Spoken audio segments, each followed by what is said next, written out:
हाय, मी आज तुम्हाला एक मस्त स्टोरी सांगणार आहे। आज तुम्हाला माहितीच असेल आज काय आहे, तर आज आहे सावित्रीबाई फुले यांची जयंती आहे।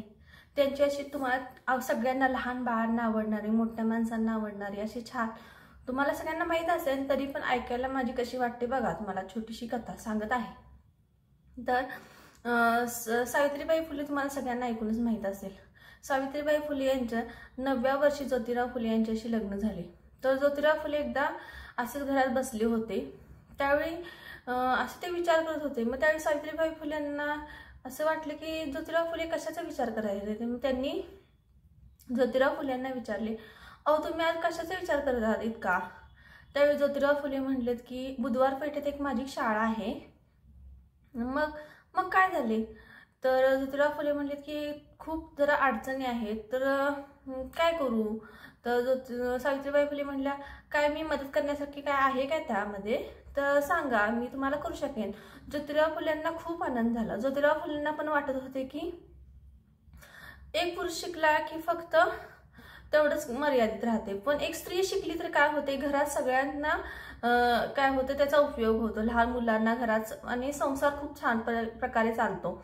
त्यामुळे त्यांना सावित्रीबाई फुले यांनी विचारल्यानंतर त्यांना इतका आनंद झाला की ते म्हटले की तू माझ्या शाळेत शिकवायला येऊ शकतेस काय।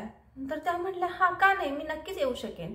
मग असे झाल्यानंतर सावित्रीबाई फुले रोज बुधवार पेठेत शाळेत शिकवायला जाऊ लागल्या। पण काय झाले की लोकांना त्यावेळेला स्त्रियांनी शिकलेले, बाहेर गेलेले आवडत नव्हते। त्याच्यामुळे लोक काय करत होते, सावित्रीबाई फुले बाहेर पडला की त्यांना दगड मारा, शेण मारा, त्यांना असे वाईट साईड बोला। पण सावित्रीबाई फुले ह्या खचल्या नाहीत। त्यांनी काय केले, मुलींना समाज आपल्याला घडवायचा आहे, काहीतरी करून दाखवायचे आहे, म्हणून त्यांनी काय केले, मागे न हटता त्यांनी काय केले, मुलींना त्या घडवतच गेला। व आज आपण पाहतोच आहे की मुलींनी सगळ्या प्रकारामध्ये अशी क्रांती घडवून आणलेली आहे। मुलींनीच का, मुलांनी पण सगळ्या प्रकारे अशी मला म्हणायचे क्रांती घडवून आणली। म्हणजे हे कोणी केले, तर महात्मा फुले, ज्योतिराव फुले यांनी ज्योतिराव फुले आणि सावित्रीबाई फुले यांनी घडवून आणलेले आहे।